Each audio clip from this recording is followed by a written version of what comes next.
Most people think recording a phone call without permission is always illegal in India. But that's not how it works.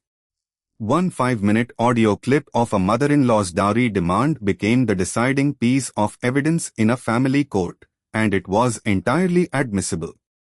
Here's what changed the case and what Indian law actually permits. Let's start with the real story. A woman, let's call her Priya, had been married for 3 years into a joint family in Bangalore. Her Saas and they were constantly pressured her to bring more money, more jewelry, more gifts from her parents. Every family dinner turned into a financial interrogation. Priya's parents had already given a substantial dowry at marriage, but it was never enough. One afternoon, Priya's Saas called her mobile phone while she was at work. The conversation lasted 8 minutes. The Saas explicitly said, "If you don't convince your mother to send another 2 lakhs by Diwali, I will make your life impossible in this house. Your husband will throw you out." Priya, trembling, quietly tapped the record button on her phone. She didn't tell her Saas she was recording. Here's the thing most people get wrong: India does not have a blanket two-party consent law like some countries do. Under Indian law, one-party consent is the standard. That means you can legally record a phone call or in-person conversation if you are a party to it. You don't need the other person's permission. The Bharatiya Nyaya Sanhita and Indian Evidence Act both treat such recordings as admissible evidence in court. But there's a critical catch. The recording must be relevant to the case, and the court will examine whether it was obtained lawfully, meaning you weren't trespassing, breaking into someone's property, or using illegal surveillance devices. If you recorded a call you participated in, on your own phone, without hacking anyone's device, that's legal. Courts have upheld such recordings as valid evidence in dowry cases and domestic violence disputes.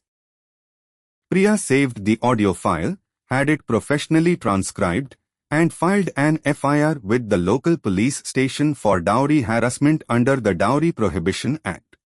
She also filed a petition for protection and maintenance in the family court, submitting the recording as Exhibit A. Her Saas' exact words, "throw you out, 2 lakhs by Diwali," were now part of the official court record.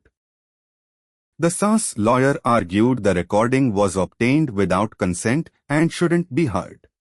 The judge disagreed. The bench noted that under Section 142 of the Indian Evidence Act, a conversation between 2 people is admissible if one party to the conversation can testify about it, and Priya was present during the call. The recording simply corroborated her own testimony. It was admitted as evidence. Honestly, this is where people's assumptions fall apart. They think a recording secretly made will automatically be rejected as a privacy violation.